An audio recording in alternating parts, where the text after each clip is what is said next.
আছে। তো এরা হয় যে কোনো অনুষ্ঠানে, শেষের দিকে তারা হয়, আমারও হয়। তো শার্দুল আজকে যে অনুষ্ঠানটা করেছে মূল উপলক্ষ শিক্ষক দিবস, বক্তব্য রাখার জন্য আমি এখানে আসি। আমি কিছু বিষয় আমার মনে হয়েছে আলোচনা করার প্রয়োজন। শার্দুল আমাকে ডেকেছে যে একজন এডুকেশন ডিপার্টমেন্টের সরকারি আধিকারিক হিসাবে কিছু মেসেজ দেওয়ার জন্য। আমি সেভাবে আসিনি, আমি এসেছি একজন গার্জেন হিসাবে। আমারও ছোট বাচ্চা, সেও পড়াশোনা করছে।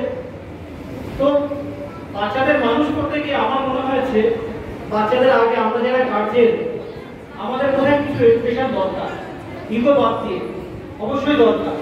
তো সেই বিষয়ে 5-10 মিনিটের মধ্যে যতটা পারি আমার মনে হয় আলোচনা করার প্রয়োজন আছে। নট বক্তব্য, এটা পুরোপুরি আলোচনা। তো আমাদের যেটা প্রথমে মনে হয়েছে, আমরা বাচ্চাদের কাছ থেকে সবসময় যেটা চাই, আশা করি, সেটা হচ্ছে মার্কস, নাম্বার। কি শিখছে সেটা গণ্য। একটা 8 বছরের বাচ্চা জলের বোতলে মুখ আটকাতে পারছে না। বাচ্চা যখন এসে বলছে মা বা বাবা 1 গ্লাস জল দাও, আমরা করছি কি জলের বোতল খুলে ওকে জলটা ঢেলে দিচ্ছে। কিন্তু জলের বোতলটা আমি যদি বলতাম যে দেখ বাবা জলের বোতলটা টেবিলে রাখা আছে, ওইখান থেকে নিয়ে আয় আর গ্লাসের মধ্যে ঢেলে খা, তাহলে ওই যে গ্লাসের জলের বোতলের যে বুটকিটা কিভাবে প্যাঁচ দিতে হয়, ওই জিনিসটা কিন্তু শিখতো। আর আমাদের জীবনটা কিন্তু পুরোপুরি প্যাঁচাল। আমরা যদি মনে করি প্যাঁচালের জীবনে বাচ্চাকে ফেলবো না, ও যখন বড় হবে ও কিন্তু জীবনে আরো বড় প্যাঁচের মধ্যে পড়বে। তাই ছোটবেলা থেকে বাচ্চাকে লার্নিং এর মধ্যে রাখতে হবে। জানি বিষয়টা খুব বিরক্তিকর ব্যাপার, কারণ ভালো লাগে না শুনতে। পৃথিবীর এমন কোনো ওষুধ আছে যেটা খুব মিষ্টি? এমন কোনো হেলদি ফুড আছে যেটা খুব ভালো লাগে, বাচ্চারা ভালোবেসে খায়? আছে? একটা হেলদি ফুডের নাম আমি জানতে চাই যেটা খুব বাচ্চারা ভালোবেসে খায় না। বাচ্চারাও চাইবে ফাস্ট ফুড খেতে, ম্যাগির বাচ্চা কেন, আপনাদের বয়স্ক লোক আমরাও তাই করি। তো হেলদি জিনিসের প্রতি মানুষের কোনো ইন্টারেস্ট থাকে না। একইভাবে যে জিনিসটা কার্যকরী জিনিস, কাজের জিনিস, আমরাও কিন্তু মন দিয়ে শুনি না। আমরাও সবসময় শুনতে চাই কি যেটা চকচক করে ঝকঝক করে, all the mechanics are not gold, মানে যেগুলো চকচক করে চকচকের জিনিসের প্রতি আমাদের ইন্টারেস্ট বেশি। আমরা যখন বাজারে যাই কি বেছে বেছে যে সবজিটা সব থেকে বেশি চকচক করে সেটা সবাই কিনি। কারণ কি হয়তো সেই সবজিটা রং করা আছে, সবুজ রং করা আছে, সেটা কিন্তু আমরা আগে কিনি। বরং যে সবজিটা রং করা নেই, ন্যাচারাল, কোনো সার দেওয়া নেই, সেটা আমরা কিনি না। এটা একটা বেসিক ভুল। তো আজকে আমরা আলোচনা করতে এসেছি এই জায়গাটা, এই ভুলটা কোনো গার্জেন করতেই পারে, আমার তো যায় না আসে না, আমার ঠিকই চলে যাবে। কিন্তু আমার মনে হয়েছে যে আমরা কয়েকজন আছি যারা আমরা মনে করি যে নিজেদের সার্ভিসের পাশাপাশি বাচ্চাগুলো যাতে একটু এগিয়ে যায়, একটু ভালো থাকে, আমরা চিন্তা ভাবনা করেছি। আপনারা দেখবেন যে বাচ্চাগুলোয় আমরা প্রতি বছর ট্যালেন্ট সার্চ পরীক্ষা দিই। ট্যালেন্ট সার্চ মানে মেধা অন্বেষণ পরীক্ষা। তারা থাকে একদম ক্লাস 4 থেকে 8 এর উদ্দেশ্য কি বাচ্চাদেরকে জাতীয় স্তরের পরীক্ষায় যতটা পায়, আন্তর্জাতিক পরীক্ষা, জাতীয় স্তরের যে পরীক্ষা, সেই স্তরের পরীক্ষার সঙ্গে যাতে ওরা হ্যাবিচুয়েটেড হতে যায়, সেই জন্য আমরা সেই পরীক্ষা দিই। এতে কিন্তু আমাদের কোনো স্বার্থ নেই। বাচ্চাদের প্রতি বছর উন্মুক্ত ফাউন্ডেশন থেকে পরীক্ষাগুলো নেওয়া হয়, এই বছরও নেওয়া হবে। এই বছর হচ্ছে 27শে অক্টোবর এই মেধা পরীক্ষা দেওয়া হবে, ট্যালেন্ট সার্চ পরীক্ষা। এর পাশাপাশি আমরা মনে করেছি যে বাচ্চারা যখন পড়াশোনা করে, গ্র্যাজুয়েশন ভর্তি হওয়ার আগে এইচএস যখন পাস করে, ওদের মনে একটা কৌতূহল তৈরি হয় যে কোন লাইনে যাবো, কলেজে পড়বো না ডাক্তার হবো না ইঞ্জিনিয়ার হবো, এরকম একটা চিন্তা ভাবনা কিন্তু অনেকের মধ্যে থাকে। তো আমরা কি করি, আমাদের মনে হয়েছে যে বাচ্চাদেরকে ফ্রিতে একটা ক্যারিয়ার কাউন্সেলিং করা খুব দরকার। তাহলে কি হয়, অনেক মেধাবী ছেলে বা মেয়ে সঠিক গাইডেন্সের অভাবে কিন্তু আর ক্যারিয়ার খুঁজে পায় না। এটা একটা বড় সমস্যা। তো দেখবেন বাচ্চাদের বেশ কিছু সংগঠন আছে, আমি তো আগেই উন্মুক্ত ফাউন্ডেশনের নাম বলেছি। এরপরে ধরুন আছে Bachchullah United Academy alumni association, ex স্টুডেন্টসের যে সংগঠন। এছাড়াও আরো বেশ কিছু সংগঠন আছে, বিজ্ঞান পরিষদ আছে, তারা কিন্তু নিয়মিত কাজ করে যাচ্ছে যে আমাদের এই ছেলেমেয়েরা এরা আরেকটু ভালো কি করতে পারে। জাতীয় স্তরের যে পরীক্ষা আছে, নিট পরীক্ষা, জয়েন্ট পরীক্ষা, এটা কি করে ভালো করতে পারে। আমরা বলছি না যে সবাইকে ডাক্তার হতে হবে, সবাইকে ডাক্তার হওয়ার জন্য পেশার কে হবে, এটা তো স্বাভাবিক। ডাক্তার ইঞ্জিনিয়ারিং ছাড়াও কিন্তু অনেক পেশা আছে, এখানে কিন্তু অনেক কম খরচে এবং অনেক কম কম্পিটিশনে ছেলেমেয়েরা কিন্তু কেরিয়ার করতে পারে। যেমন অ্যাকাউন্টেন্সি, চার্টার্ড অ্যাকাউন্টেন্সি খুব ভালো একটা জায়গা, সেখানেও কিন্তু খুব ভালো কেরিয়ার তৈরি করা যায়। এরকম অনেক পেশা আছে, নার্সিং আছে, প্যারামেডিক্যাল আছে। আমাদের সময় যেহেতু কম, আমরা এই মুহূর্তে সেই বিষয়টা নিয়ে আলোচনা করবো না। আমরা এই ধরনের ক্যাম্প যখন হবে বা প্যারেন্টিং সেশন যখন হবে, আমরা শার্দুল স্যারকে জানিয়ে দেবো। এখানে যারা আছে এরা প্রত্যেকেই কিন্তু শার্দুল স্যারের স্টুডেন্ট। কাজে আশা করি শার্দুল তোমার তো হোয়াটসঅ্যাপ গ্রুপ আছে বোধ হয়, হ্যাঁ, তুমি এই ধরনের ইনস্ট্রাকশন দিয়ে দেবে। এই যে কিছুদিন আগে চন্দ্রযান মানে মহাকাশ দিবস পালন করা হলো, ভারত থেকে চাঁদে চন্দ্রযান পাঠানো হলো, সাকসেসফুল হলো। অনেক বাচ্চা কাছে জানতে চেয়েছে যে আমরা ইসরোর সঙ্গে কি করে যুক্ত হবো, আমি বড় হয়ে একটা মহাকাশ বিজ্ঞানী হতে চাই। একদমই তাই, তুমি যদি মহাকাশ বিজ্ঞানী হতে চাও তাহলে এখন থেকে প্রিপারেশন নিয়ে নাও, অনেক অপরচুনিটি আছে। তুমি যখন ক্লাস 8-এ পড়ো, ক্লাস 8 থেকেই কিন্তু মহাকাশ বিজ্ঞানী হওয়ার মানে ইসরোর বেশ কিছু পরীক্ষা আছে। সময় খুব কম, এখন অত ডিটেল আমরা আলোচনা করবো না, কিন্তু বেশ কিছু এক্সামস আছে, লাইক যুবিকা এবং আরো বেশ কিছু এক্সামস আছে। সেগুলো কখন হয়, কি হয়, কারা বুঝতে পারে। আপনারা মাঝে মাঝে দেখেন যে অলিম্পিয়াড পরীক্ষা হয়, অলিম্পিয়াড পরীক্ষায় সোনা পাচ্ছে, গোল্ড মেডেল পাচ্ছে, হয়তো পেপারে দেখা যায়। কি করলে আপনার বাচ্চাকে আপনি অলিম্পিয়াড পরীক্ষার জন্য রেডি করতে পারবেন, সেই ইনস্ট্রাকশন আছে, প্রপার ইনস্ট্রাকশন আছে, সেটা আমরা সর্বস্থানের মাধ্যমে আপনাদেরকে জানিয়ে দেবো। পিএমটি কন্টেস্ট মানে হচ্ছে বানানের পরীক্ষা, বানানের এক্সিবিশন, সেখানেও কিন্তু মানে সেটাও ক্লিয়ার করার পক্ষে তার অ্যাম্পল অপরচুনিটি আছে। এছাড়া স্কলারশিপ প্রচুর আছে, ক্লাস 8 থেকে ন্যাশনাল মেরিট কাপ মিস আছে, মেয়েদের জন্য প্রচুর এক্সট্রা স্কলারশিপ আছে। সায়েন্সে যারা করতে চায় তাদের জন্য সায়েন্স অলিম্পিয়াড, বিএসও প্রচুর প্রচুর অপরচুনিটি আছে। মানে বলতে গেলে হয়তো কয়েক ঘন্টা লেগে যাবে, আমাদের সময় খুব কম। আমরা শুধু একটুই বলতে চাই যে তোমরা ওপেন ইংলিশ একটা কারণেই আমার যেটা মনে করতাম একটু তোমাদের গার্জেন ভর্তি করেছে, তো যে উদ্দেশ্যে আপনারা ভর্তি করেছেন যে কি আপনার বাচ্চা চাকরি পাবে, উদ্দেশ্য কি চাকরিটা পাওয়া। সবার কিন্তু একটা উদ্দেশ্য, কেউ বই মুখস্থ করা, ডিগ্রি পাওয়া, এগুলো গৌণ। দিনের শেষে সবার একটা উদ্দেশ্য যে আমার বাচ্চা কি করে চাকরি পাবে। এর বাইরে সেকেন্ড কোনো উদ্দেশ্য কি আছে তারা কথা না। সবার উদ্দেশ্য হবে যে আমি বাচ্চাকে এমন সবাই ইংলিশ মিডিয়ামে পড়াচ্ছে, কেন পড়াচ্ছে যে চাকরি মার্কেটে আমার ছেলেভাবে এগিয়ে থাকবে। তো কম্পিটিশন, হাই কম্পিটিশন, কিন্তু এর মধ্যে তোমাকে জিততে হবে। জেতার জন্য সেই যুদ্ধক্ষেত্রে যেতে হবে যেখানে শত্রু সব মানে শত্রুপক্ষের সৈন্য কম, এটা কিন্তু খুব প্র্যাকটিক্যালি যেতে হবে এবং এর প্রচুর প্রচুর স্কোপ আছে। বলছি না এর জন্য আলাদা করে কোনো বই পড়তে হবে। মাধ্যমিকে যে ফার্স্ট হয়, উচ্চ মাধ্যমিকে যে ফার্স্ট হয়, সেও যে বই পড়ে, আমরা আমাদের এই স্কুলের বাচ্চা একই বই পড়ে। মাধ্যমিকে যে ফার্স্ট হয় তার জন্য আলাদা করে তো বই লিখতে হবে। কলকাতার বড় রেস্টুরেন্টে যে মেটেরিয়ালে রান্না করা হয়, আমরা বাড়িতে প্রায় সেই মেটেরিয়ালে রান্না করি। ডিফারেন্স এটাই, রান্নার পদ্ধতি, টেকনিক। এই টেকনিকটাই শেখানোর জন্য এত কিছু কর্মশালা, প্যারেন্ট কাউন্সেলিং সেশন, ঠিক আছে? তো ঠিক আছে, আজকে সময় খুব বেশি নেই, আমরা এটা নিয়ে নিয়মিত কাজ করব। আমাদের একটাই লক্ষ্য যে আমাদের নিজেদের পেশার বাইরে এসে আমরা কয়েকজন চাই যে বাচ্চাগুলা ছেলেমেয়েরা ভালো থাকুক, পড়াশোনা করুক, এগিয়ে যাক। বাচ্চাগুলা যাতে একটা ভালো জায়গায় পৌঁছায়, বাচ্চাগুলা একটা এডুকেশন হাব হয়। যেরকম আপনারা অনেকে জানেন যে ডোমকল বলে একটা জায়গা আছে, ওখানে 23 থেকে 24 খানা পড়ে যাচ্ছে। বিহারের বেশ কিছু গ্রাম আছে, এক গ্রাম থেকে 15 জন 20 জন 25 জন IPS IAS অফিসার বেরিয়ে গেছে। সাউথ ইন্ডিয়ার কিছু গ্রাম আছে যেখান থেকে এক গ্রাম থেকে সব স্কুলে চান্স পেয়ে গেছে, বিভিন্ন রিসার্চ সেন্টারে রিসার্চ করছে। তো এগুলো কি করে হচ্ছে, তার তো মানে সেই গ্রামের লোক বা সেখানকার লোক যারা আছে তারা যদি ইনপুট না দেয়, হেল্প না করছে, সেটা হয় না। তো আমরা আছি, আমরা বেশ কয়েকজন আছি যারা বাচ্চাগুলার ছেলেমেয়েদের জন্য দিন রাত কাজ করে যাচ্ছি। তার মধ্যে শার্দুল অন্যতম, আরো বেশ কিছু সংস্থা আছে। আপনাদের যে কোনো কোয়ারিজ আপনারা করতে পারেন, ছাত্রছাত্রীকে জানাবেন। যদি আপনাদের টার্গেট হয় যে বাচ্চাকে একটা চাকরির ব্যবস্থা করব, চাকরির বাজারে যাতে আমার বাচ্চা এগিয়ে থাকে এবং সঠিক পথে, আপনারা অবশ্যই ছাত্রছাত্রীদের সঙ্গে কমিউনিকেশন করবেন। সুযোগ প্রচুর আছে, গ্রাম বাংলা বলে আমরা পিছিয়ে নেই, এখন ইন্টারনেটের যুগ, প্রচুর সুযোগ আছে। সুযোগের মধ্যে আমরা থাকবো, আমাদের যা যা যখন যে ইনস্ট্রাকশন আছে সেগুলো দিয়ে দেবো। লাস্টলি একটা কথা বলবো, সেটা হচ্ছে স্কলারশিপ প্রচুর আছে, সেটা আলোচনা করতে চাই না। একটা জিনিস গার্জেনরা বলে যে বাচ্চারা নাকি মোবাইলের উপরে খুব বেশি ইন্টারেস্টেড, মানে আসক্তি, পড়াশোনার সময় মোবাইল ব্যবহার করে।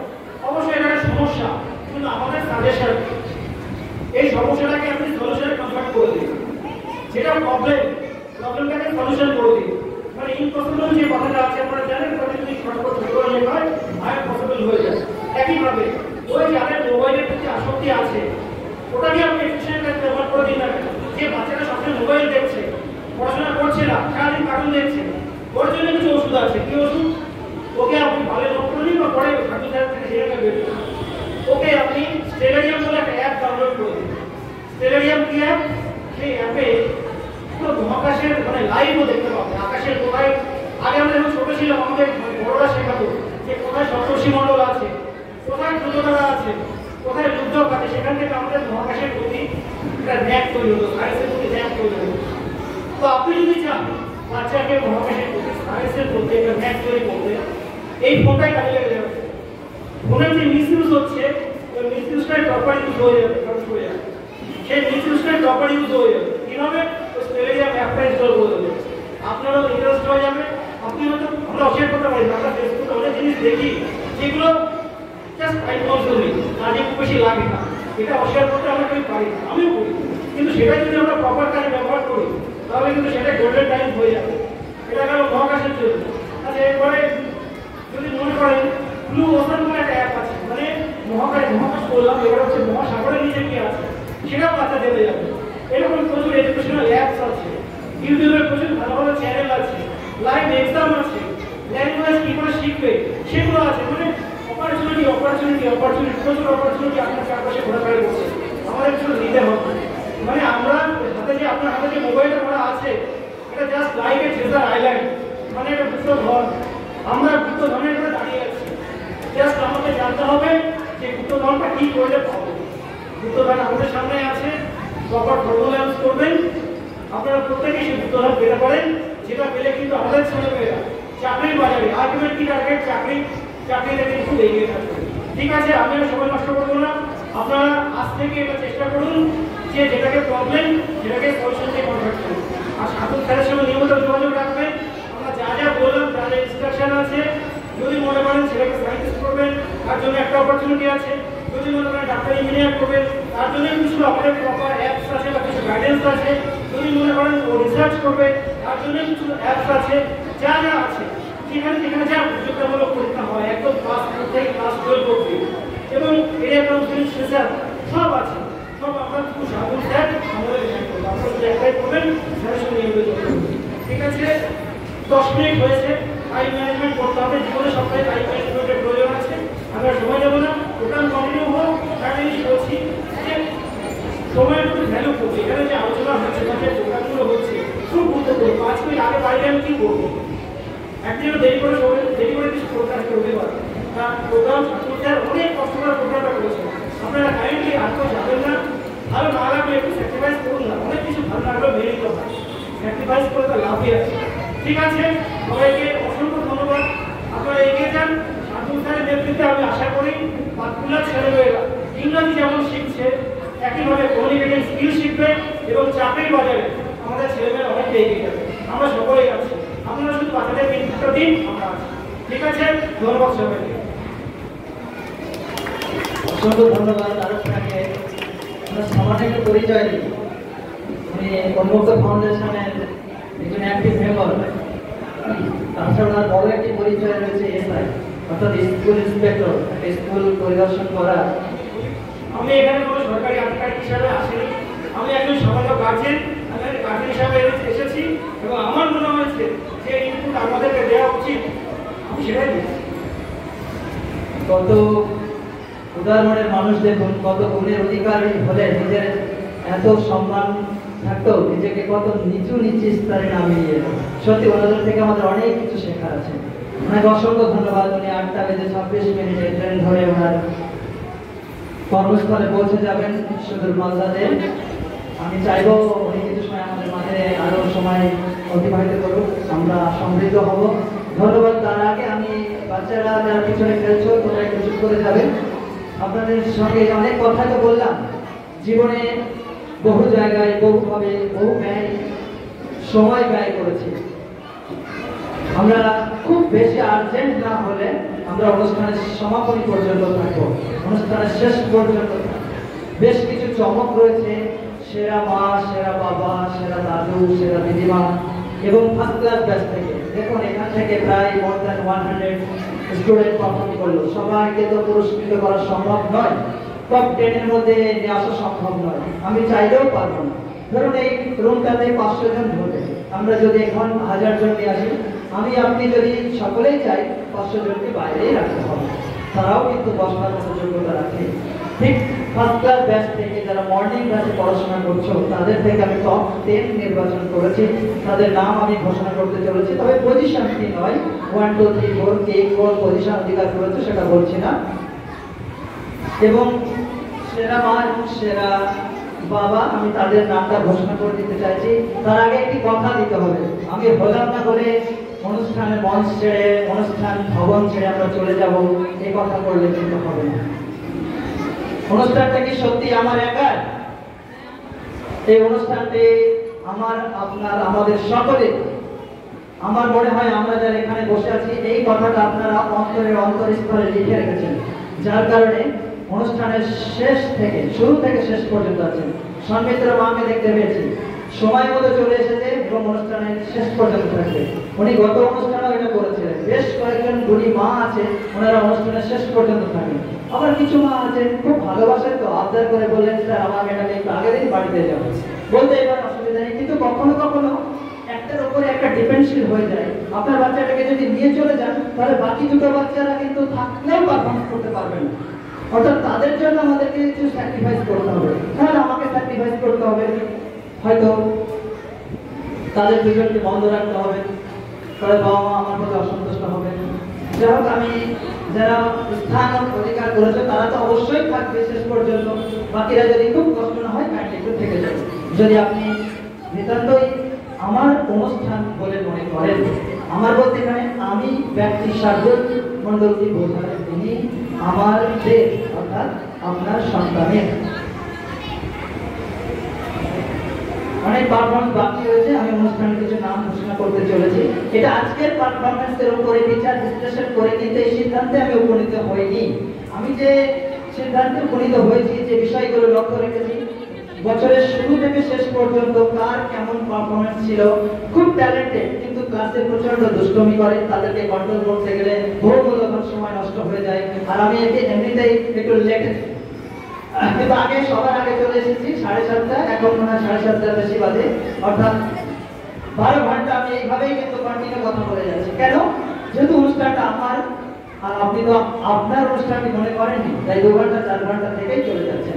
যদি আপনি নিজের অনুষ্ঠানটা মনে করতেন, ঠিক আমার মতো দাঁড়িয়ে অনুষ্ঠানের সহযোগিতার হাত বাড়িয়ে দিতেন। আপনারা অনেক গুণী, আপনারা অনেক অনেক ধৈর্যশীল। আমি চাই এই ধৈর্যশীলতার মাত্রাটাকে আর একটু বাড়িয়ে অনুষ্ঠানের শেষ পর্যন্ত আমরা হাতে হাত রেখে কাঁধে কাঁধ মিলিয়ে এই প্রাণবন্ত অনুষ্ঠানকে আমরা প্রাণবন্ত করে তুলব। আজকের এই মধুময় সময়টিকে আমরা প্রেমময় করে তুলব। অসংখ্য ধন্যবাদ। এই কথা রেশ ধরে আমি ঘোষণা করতে চলেছি, খুবই আকর্ষণীয় টপ 10 ফার্স্ট ক্লাস ব্যাচ থেকে যারা টপ 10 স্থান অধিকার করেছো, 2-1 জন কালকের পারফরমেন্সের বিচারে আউট হয়ে গেছে, আবার 2-1 জন এন্ট্রি নিয়েছে। সেগুলো আমি আমার হোয়াটসঅ্যাপ গ্রুপে জানিয়ে দেবো। শুধু লেখাপড়ায় ভালো হলেই হবে না, আমাদের আচরণও ভালো হতে হবে। এই কথাগুলো বলার মতো যোগ্যতা আমার নেই বা বলার সম্ভাবনা নেই, যেহেতু আমি আপনার ছেলের শিক্ষক। যদিও শিক্ষক শব্দটা আমার বয়সের সঙ্গেও যায় না, আমার চেহারার সঙ্গেও যায় না, আবার আমার যোগ্যতার সঙ্গেও যায় না, কিন্তু অনেকের শিক্ষক বলে আমি কথাটা বলছি। টপ 10 দশম স্থান অধিকার করেছে যৌথভাবে সায়ন বিশ্বাস বাপুজিনগর, সায়ন মন্ডল গৌড়াপটা। আমি সবার সম্মুখে বলে দিচ্ছি, তোমাকে কিন্তু টপ 10 আমি রাখতাম না, তুমি যখন আমার সম্পর্কে বলেছিলে স্যার পারফরমেন্স করবো না, আমি পারবো না, কিন্তু আমার দৃঢ় বিশ্বাস ওর মধ্যে যে ট্যালেন্ট রয়েছে ও নিশ্চয়ই পারবে। ওর বাবাকে বলি, ওর বাবার সামনেও বলেন না, কিন্তু হঠাৎ করে আজকে এত সুন্দর একটা পারফরমেন্স দিল, আমি ওর ট্যালেন্টে মুক্ত হয়ে এই টপ 10 এ রাখতে বাধ্য হলাম। সেটার মধ্যে ভরপুর ট্যালেন্ট রয়েছে, আপনি ক্যান্ডিডেটের যত্ন নেবেন। সায়ন বিশ্বাস আমরা পুরস্কার বিতরণের সময় ডেকে নেবো, এখন নিজের আসনকে অলঙ্কৃত করবার জন্য। সায়ন মন্ডল, গৌরবতা। ঠিক আছে, একটু আমার অসুবিধা হচ্ছে। সায়ন বিশ্বাস তুমি টপ 10 এ নয়, তুমি নিচের দিকে রয়েছে, র্যাঙ্ক বেড়ে গেছে। থ্যাংক ইউ, বসো। সায়ন মন্ডল, গৌরবতা থেকে। সায়ন মন্ডল কে আছে, হাত তুলবে। সায়ন মন্ডল,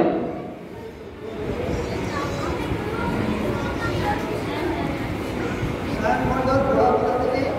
সায়ন মন্ডল নাম সায়ন ব্যাপারী। সায়ন ব্যাপারী,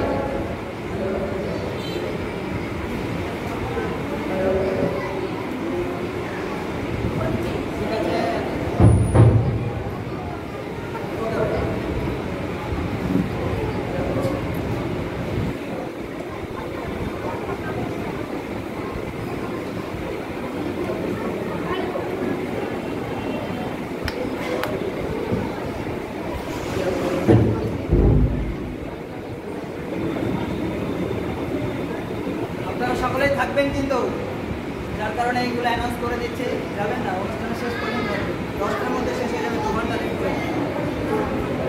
আর আমরা যারা শেষ পর্যন্ত থাকবো, আলাদা একটা পার্টি আছে, স্যারের সঙ্গে নাচ হবে। আরে ভালো। Hello, okay, thank you so much. ঠিক আছে, আমরা প্রতিকূল পরিবেশের মধ্যে চলে গেছিলাম, আবার আমাদের অনুকূলে চলে এসেছে। সায়ন টাইটেলের সমস্যা হতে পারে, আমার সঙ্গে একটু কানেক্ট করে নিও। অনুষ্ঠানের যখন শেষ হবে বা পুরস্কার শুরু হবে, বিতরণ শুরু হবে, তখন। সায়ন বিশ্বাস, সায়ন মন্ডল, তোমাদের প্রাপ্ত নাম্বার 90 আউট অফ 100। কিন্তু তোমরা 90 ক্যাটাগরি নও, তোমরা 98, 95 এর ক্যাটাগরি। শুধুমাত্র বেশ কিছু কারণে তোমাদের এই স্থানটা এখানে চলে এসেছে, আপার লেভেলে। আরো লোয়ার লেভেলে থাকা উচিত ছিল তোমাদের, অর্থাৎ টপ 3 এর মধ্যে তোমাদের থাকা উচিত ছিল। যাও, সে কারণগুলো আমি হোয়াটসঅ্যাপে জানিয়ে দেবো, বাবা মার সঙ্গে আমি পার্সোনালি কথা বলে নেব।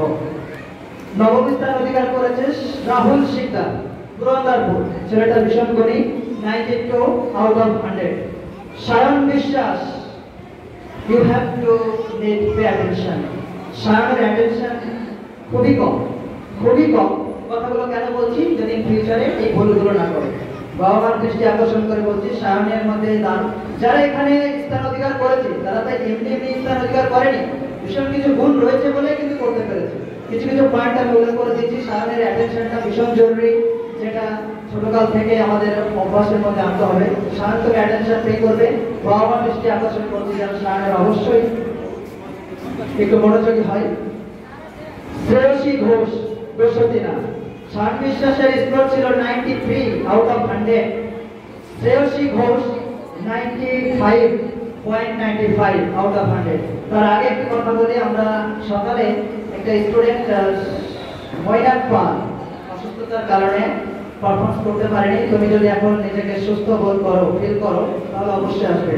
তুমি মর্নিং ব্যাচে ছিলে না, ইভিনিং ব্যাচে ছিলে, যে কারণে তোমার স্থান এই মুহূর্তে নেই, কিন্তু তুমি এই টপ 10 এ আসার যোগ্যতা রাখো। আমার যদি সময় হয় আমি তোমাকে টপ 10 এ নির্বাচিত করবো।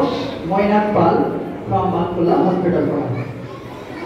শ্রেয়সী ঘোষ সপ্তম স্থান অধিকার করেছে।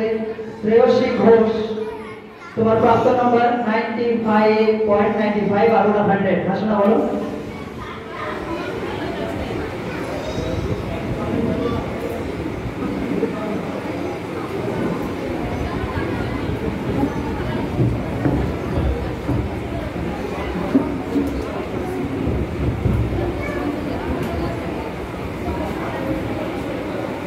ঠিক আছে, চলো।